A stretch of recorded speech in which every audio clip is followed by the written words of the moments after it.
അടുത്തത് ധനുക്കൂറാണ്. സാജിറ്റേറിയസ് എന്നാണ് അതിന് പേര് പറയുക. മൂലവും പൂരാടവും ഉത്രാടത്തിൻ്റെ ഒന്നാം പാദവും ചേർന്നതാണ് സാജിറ്റേറിയസ് ധനുക്കൂറ്. കുറച്ച് ശ്രദ്ധ നമ്മുടെ പ്രവർത്തനങ്ങളിലും ഒക്കെ പ്രവർത്തന മേഖലയിലും അപ്പാടെ വേണ്ടതാണ്.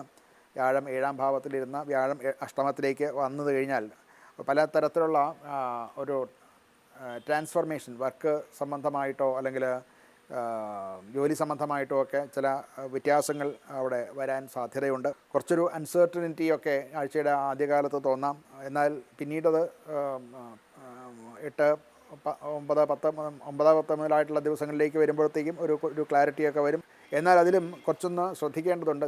നമ്മൾ പാർട്ട്നേഴ്സുമായിട്ട് ടേംസും മറ്റും കൈകാര്യം ചെയ്യുമ്പോൾ വളരെ ശ്രദ്ധിക്കേണ്ടിയിരിക്കുന്നു. അല്ലെങ്കിൽ അവിടെ ചില ചതി പറ്റാനുള്ള സാധ്യതകൾ കാണുന്നുണ്ട്. ആഴ്ചയുടെ അവസാനം ശരിയായ മാനേജ്മെൻ്റ് ഇല്ല എന്നുണ്ടെങ്കിൽ ചില കഷ്ടനഷ്ടങ്ങൾ സംഭവിക്കാനും സാധ്യതയുണ്ട്. ചില നൂതനമായിട്ടുള്ള ബന്ധങ്ങൾ ബിസിനസ്സിലും മറ്റുമൊക്കെ ചില കൊളാബറേഷൻസും ഒക്കെ വരാനുള്ള സാധ്യതയാണ്. അത് വളരെ സൂക്ഷിച്ച് കൈകാര്യം ചെയ്യേണ്ടതാണ്.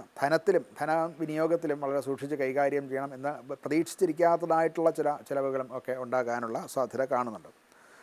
കുടുംബജീവിതത്തിലും കുറച്ചൊക്കെ സ്ട്രെസ്സ് ഉണ്ടാകാൻ സാധ്യതയുണ്ട്. ആശയവിനിമയത്തിൽ കൂടെ അത് പരിഹരിച്ച് മുന്നോട്ട് പോകുന്നില്ല എന്നുണ്ടെങ്കിൽ അതുകൊണ്ടുണ്ടാകുന്ന മനോപ്രയാസങ്ങളും ഒക്കെ നമ്മുടെ ജീവിതത്തിലെയും ബിസിനസ് ജീവിതത്തിലെയും അല്ലെങ്കിൽ കരിയറിലെയും ഒക്കെ അത് ബാധിക്കാൻ സാധ്യതയുണ്ട്. ഇവിടെ ഗ്രഹത്തെ പൂജിക്കുക, ആ വ്യാഴഗ്രഹത്തിന് വേണ്ട ശാന്തി ചെയ്യുക, ഇതൊക്കെ നല്ല കാര്യമാണ്. ഇതൊന്നും സാധിക്കുന്നില്ലെങ്കിൽ ക്ഷേത്ര ദർശനം നടത്തിയെങ്കിലും മഹാവിഷ്ണു ക്ഷേത്രത്തിൽ ദർശനം നടത്തുക, യഥാശക്തി വഴിപാടുമൊക്കെ നടത്തുന്നതും ഒക്കെ പരിഹാരം തന്നെയാണ്.